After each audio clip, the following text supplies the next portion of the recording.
is charged with deadly conduct, discharging a firearm, and the state has filed a motion asking that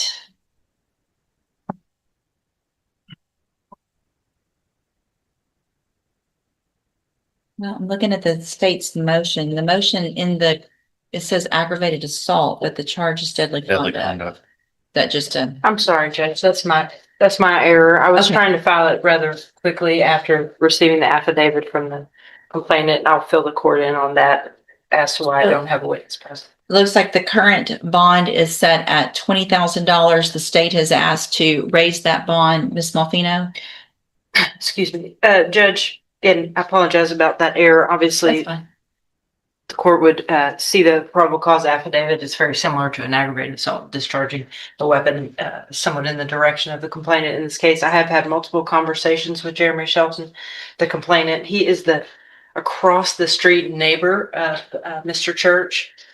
He is a very nice young man. He was very forthright, came in and presented me or had an affidavit authored by himself with one of my investigators in lieu of coming to docket today. He, as the court can probably surmise, is of the mind that he doesn't want to aggravate the situation.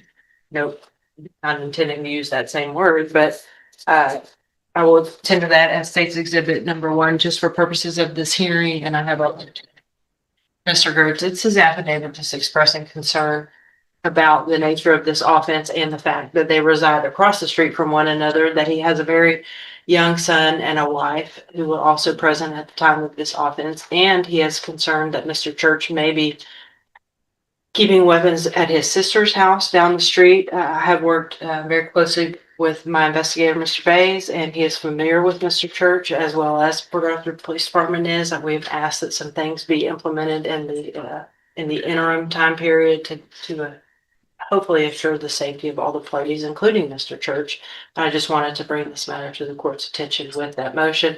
It's not necessarily intended to increase as much as it is to modify with the admonishment regarding weapons, etc., because obviously it's difficult to remove these two individuals from one another approximately because of where they both reside. Any objection to me reviewing that? Well, Judge, the rules of evidence don't apply in a bond hearing, so I would love to have some great evidence, but I don't have a good one. And I'll state the ones admitted for purposes of this hearing. Give me just a second, please.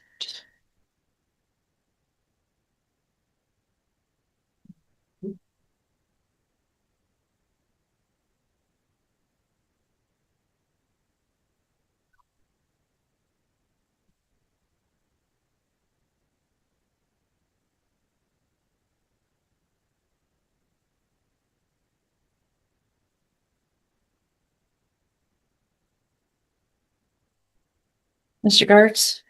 Judge, I'm happy to discuss bond conditions. $20,000 is more than sufficient, though, in terms of amount for this allegation as it stands right now, or as it's indicted right now. I would, Mr. Church wouldn't, I think, object to the normal conditions of not having any contact with the complainant, not possessing any weapons. Those are already conditions. Right. I'm not sure what else. What else the court could impose because of the proximity of their homes without infringing on his constitutional property rights of his own. But I think the fact that he's hired counsel, has shown up to court, he's taken this seriously. He's not been threatening the complainant or anything of that nature. I understand the complainant may have concerns, but those are the complainant's concerns. They're not being triggered by anything, no pun intended, by anything that Mr. Church has done since his arrest or his indictment. And so, and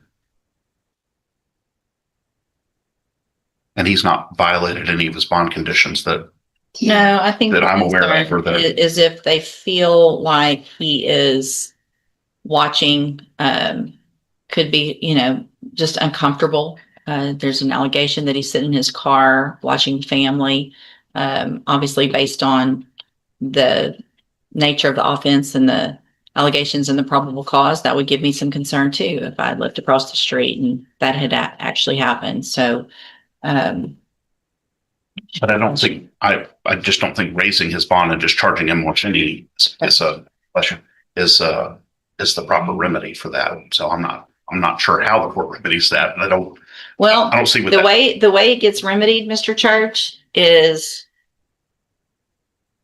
if you're doing anything that's making the person uncomfortable, that's the complaining witness in this case, the only way for me to take care of that is to put you in jail. Then they don't have to, nobody has to worry. I don't want to do that, but I need you to understand that there's no way around if, you're not contacting them or talking to them. I get that. But if you're doing other things, like sitting in your car and watching them, then that's going to be of concern to me. So I'm ordering you. Here's what I'm ordering right now. Listen to what I'm going to say very clearly, okay? This no contact order is going to include literally looking that direction. You can't sit on your front porch. You need to sit in the back. You can't just sit in your car for no good reason. People don't do that. So you're not going to do that. Do you understand? Yes, ma'am. So if they feel uncomfortable, they're going to let Ms. Malfino know, and you're going to end up in jail. So I understand you live across the street, but if I were you, I'd walk. If I was going out my front door, get in your car and leave if you're going somewhere. No lingering, no looking that direction, no standing there watching. Otherwise, you're going to end up in jail because I won't have any other choice. Does that make sense? Yes, ma'am. Okay. So we'll reset this for an announcement. Make sure you stay in touch with Mr. Gertz, visit with him before that next court date, and we'll see if we can get an announcement. Okay. Yes, You're ma'am. free to go. Thank you. Oh, here. One of those is just what I printed out. Do you want the exhibit or does that go in the file? That discussion is supposed to like this. Good morning. You are Amber Bruno Walker, and this is cause number 25 DCCR 1814. Ms. Bruno Walker was previously in court, entered a plea of guilty to the state jail felony offense of driving while intoxicated with a child passenger. I've received the pre-sentence report. Have you both had an opportunity to review that report? We have, Your Honor. The state has, Judge. Are there any additions or corrections? None from the defense, Your Honor. No additions or corrections. However, I do have a comment or a question, Sure. and it relates to the defendant's version of H2. Your Honor, I don't know that it's a full-throated admission of guilt. She refers to this incident as being a distracted driving incident, when in reality it was a rollover crash. She was essentially not cooperative and required a blood search warrant to get her blood. I made note of that as well. Judge, I would add to that, though, is, she did acknowledge in that same thing, although it's not lengthy, that they listed, she did also acknowledge in it that this was her responsibility. She said, that's responsible for it. I mean, you tested your blood alcohol by the time they finally got it was 0.0986. Yes. I mean, so you definitely were above the legal limit. Are you disputing that? No. Okay.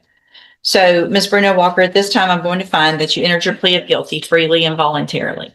Find sufficient evidence to find you guilty, and at this time find you guilty of driving while intoxicated with a child passenger. Sentence you in accordance with your agreement to a term of 2 years in the state jail prison, but that will be probated on for 5 years. So you'll be on probation for 5 years. You're ordered to pay the $1,000 fine and to follow all of the rules and conditions of probation.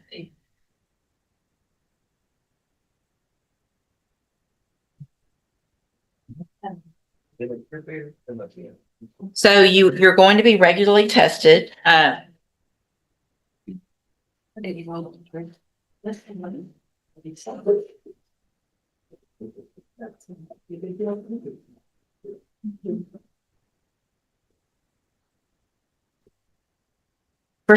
police version is that it rolled over. Yes, ma'am, we did. It did not roll over. Okay, that's just a.